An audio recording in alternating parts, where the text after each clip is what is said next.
Well, hello, and thank you for joining us for today's Bible bit and Word of Conviction from Tim Keller.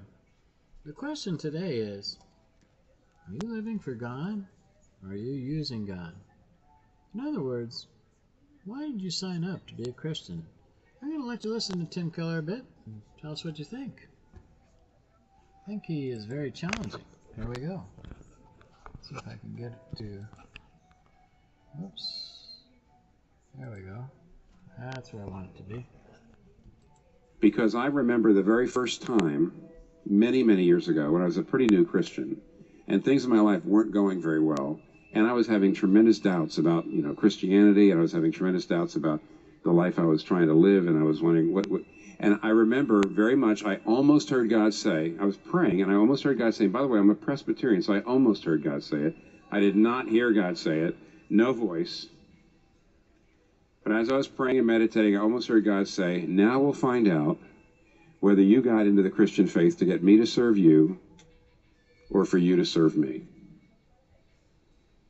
And that was a horrible moment. See, because I realized if you ever say, when he says, I've tried so hard to live a good life and God's not answering my prayers, nothing's going right in my life, what's going on here? And God is saying, well, maybe we're trying to find out whether or not you got into the Christian faith in order to get me to be your slave and servant, or whether you got into the Christian life for you to be my servant. And the minute you realize that that's the only two alternatives, and you know right where you are, you're on the wrong side of that divide, it can change everything. You repent. You admit the worst about yourself. You say, that's right, what in the world makes me think that I should be using God like this? I shouldn't be. I should serve God for who he is in himself. I should be loving God for who he is in himself. Unless you come to grips with that, when bad things happen to you, you will just spiral to the bottom, and you will blame God or you will blame circumstances, and you will not see, to a great degree, it's because you yourself haven't figured that out. That all of us, to some degree, who say, oh, I'm living for God, are actually using God. The reason I call it a Russian doll is if you break through, and I remember it was a big breakthrough for me, it really helped me. I remember saying, you know what, my circumstances do not have to get better for me to trust God. What in the world made me think that they did? And I broke through, I felt like I was doing better. A couple years later, I had another kind of faith crisis, and I realized I was doing better, but it was the same thing. I was still doing it again a little bit more subtly. It was a smaller Russian doll. And then a couple of years later, I had another problem, and I realized I'm still doing it. I'm doing better, but it's a smaller Russian doll. And by the way, you never get to the bottom until you get to heaven. You will always have that little Russian doll in your heart. You know what it is? I really don't want to serve God. I want God to serve me. And that's the bottom line of it, truly. Admit the worst. Yeah, if we don't admit that, most of the time we want to be served, we want to be king. We get upset when things don't go our way. And too many of us sign up for the Christian life because, like Tim was saying in the earlier part of his sermon, says the reason many live the good life is because they thought it would work out and pay off. But that's not why we come to Christ.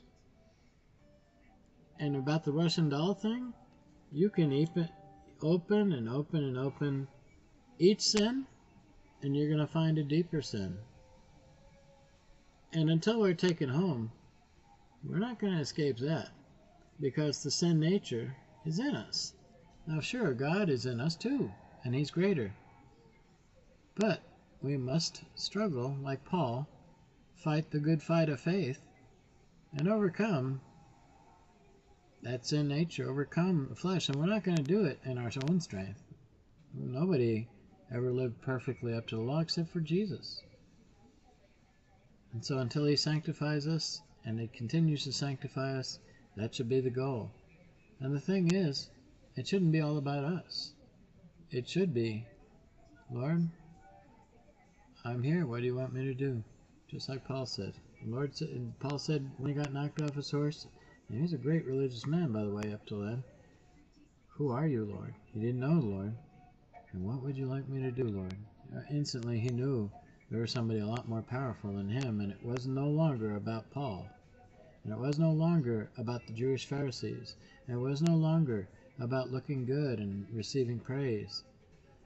Every time we're in sin, our eyes are often on us and not on God. But God is there waiting patiently to help us out. Well, that's it for today. Leave your comments, leave your thoughts. Thanks for joining us. It's always a pleasure to have you along. Oh, Lord keeping me around, Lord keeping you around. God bless you, and share and grow in grace. These are challenging Bible bits, but I think they are necessary.